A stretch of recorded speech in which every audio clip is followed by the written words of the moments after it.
Hello, this is CrystalSpark again. I'm here with the Revenant Prime Access this time, and I showcase this entire loadout on Steel Path. And I didn't put any formula on these two weapons. I did put one on Revenant Prime technically, but it's an Overframe. As you can see with the symbol here, it means you can put any type of aura on it and it gains double benefit. Put in minus, or I can put in V1, or I can even put in a V, and it gets works all the auras. But yeah, you could do it without an aura, but the problem is most auras are 14 instead of 18, so then you have to replace these with the number variants. So replace intensify with no intensify, then I'll probably have enough points to put in a 14 one. And I have 2 extra instead of 6.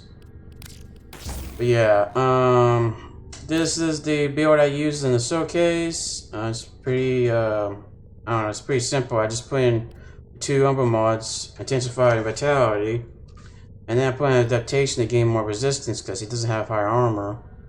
But he does have high shields, but I don't want to put a lot of shields on him because I want, do in-game enemies. So I'm just using his shields mainly for the shield game mechanic. And I use August Secrets to help me with that too, to gain shields while the shields are zeroed. Gaining immunity frames. And then Prime Continuity, that's duration along with this mod for HP and duration. I'm gonna use that to lower the cost of the ultimate. It's a channel ability, so it both power and efficiency and duration affects the drain cost. Along with some of the abilities having duration stats too, so that kind of matters. And then Prime Flow mainly just get higher max energy. I use that almost all my Warframe builds. And then Stretch for some range, for the ultimate to have a little bit more range. But yeah, the ultimate does some good damage. I was surprised. I think it uses the weakest damage type against the enemies, and then the raw DPS scales with power strength. So, you have high power strength, you could do a lot of damage with this, so long as you have good enough range. And then the Arcanes, you don't really need them. I use Guardian for, more armor. And I use Arcane Interest for energy. If you don't have Arcane Interest, just use Xanaric. Instead, you can just use this one. This one's the energy focus. I'll just use Xanaric. But, yeah, he doesn't really need Energize that much. Right click correctly. And then Phantasma Prime. I didn't really know, yeah, I didn't really know how to build this because I overlooked the 15 magazine. Yeah, 15 ammo magazine. So, like, I was like, during the showcase I was having problems because, you shoot 15 bullets and you basically have to reload again with that high rate. Like, it happens within like 2 seconds or 1 second. So if I was to change this up, I'd probably take out trailing reload because I only reduces it by 0.1 second. Move this over here and then get ammo stock. Probably put ammo stock over here if it's if I want to get more magazine, or I can use the prime version to give me more. Yeah, I use ammo stock for this. This is actually not a bad idea to use ammo stock with, because reloading all the time is kind of annoying, especially use the primary fire a lot. I like the primary fire more than the secondary fire. Secondary fire does like ARE, it's like explosive type of fire rate, but it doesn't do as much damage as the primary. And the primary even changed to which my enemies. So I was more interested in the primary fire than the ult fire of this weapon. Yeah, that's what I would do, but I want to change it up. And then for the tattoo pump, oh man, this is actually pretty good because it's basically two-handed Nikana. And if you do heavy attacks with this, you guarantee to do slash proc, I think. So that's pretty good. Even though it has high base damage already, I mean slash procs go through armor, so with that high raw damage in one hit with going through armor, you could potentially one-shot most level 100 enemies. So that's pretty good. But yeah, this doesn't even use any Forma too. I just use Razor because that's the only stance you can put in this Nikona at this point. Or I put in Arcane Sour. You don't even need this, but this helps me do the heavy attacks quicker. Because if you use the normal version, yeah, it takes a little bit longer. It takes a bit twice longer to do the lineup. animation, so. But yeah, and then I put in Viro to help with the slash procs. He does have more slash damage. The weapon does have more slash damage than puncture impact, so it would do the slash procs a bit more often than puncture impact. I put in heat just in case I do a little bit too many puncture and radiation procs, because this have radiation base, which is not really ideal, but it's not bad. And then quickening for attack speed, you can put in Fury too, like it really doesn't matter. You just want attack speed, period. Just want attack speed mod. But any would do. And then I just put in crit chance, because, you know, why not? Want a high crit chance with the crit damage. And then drifting contact, that's for the cold duration along with stats chance.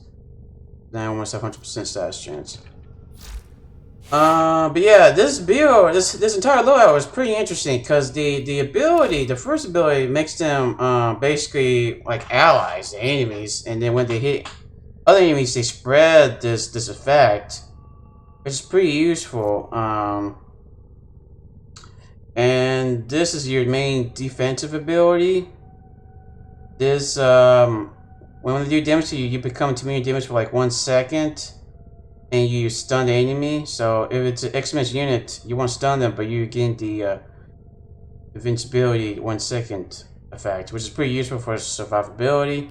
In addition, you can heal with this, so you don't even need a way to heal with other methods. You can just use this to heal, and if you use Reeve on an enemy that's affected by the first ability, you gain more Mesmer skin charges, I think, so that's pretty useful. And then this is basically just a nuke. Just nuke around you. It's pretty simple, and you can move around with the third ability while you use this, so that's helps with movement a little bit. And then the passive with the seer gang mechanics, that kind of helps with that too, to do some crowd control if they're close to you. But yeah, the thing I was going to say was this first ability it turns the enemies into allies, and in these two weapons they have radiation-based damage, which I thought was pretty interesting with the first ability. So then you have like a bunch of enemies affected by the first ability to turn to allies. Then you have some enemies affected by the radiation procs, and what radiation procs do is makes them confused. It makes enemies confused. It makes them basically just become berserk. They just attack anybody, attack you and the enemies. So you have like 3, items basically turn the enemies against the other enemies, and this is pretty interesting. Them just going all crazy, attacking each other and stuff. And then you got like some crowd control with the passive and the second ability. And then you just have a good nuke. Like, this is overall pretty interesting loadout, I thought.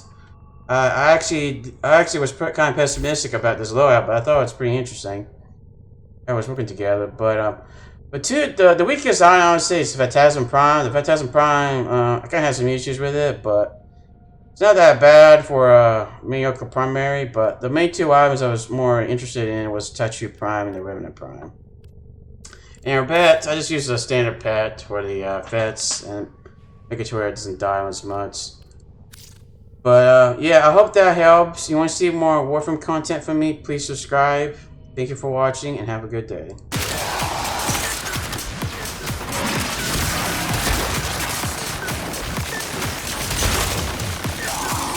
Behold the Tenno, come to scavenge and desecrate this sacred realm.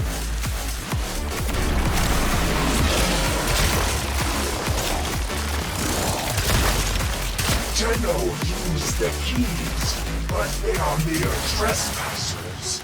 Only I, Thor, know the true power of the blade.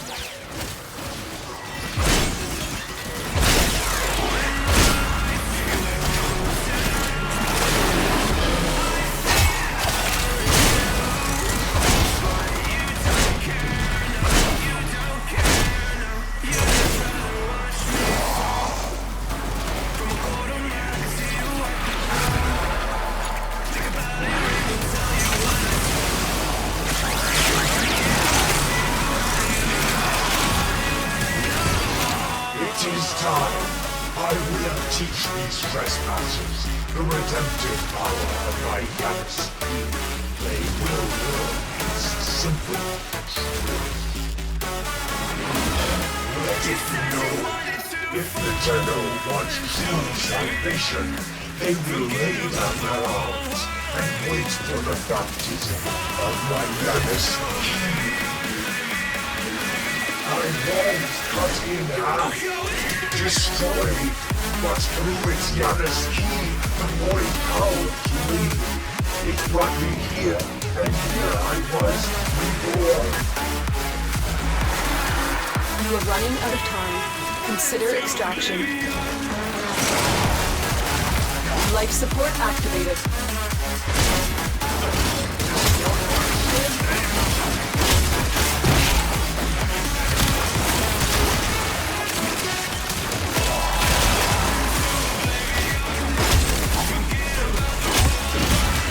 We will all share in this bounty. Hold out as long as you can.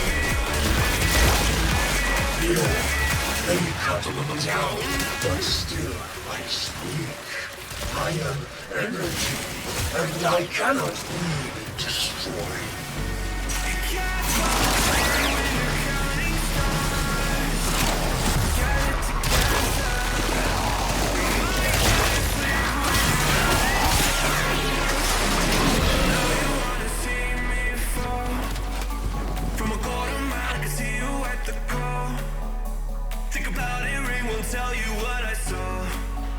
A valuable lesson. Critical life support levels. Extraction is your best option.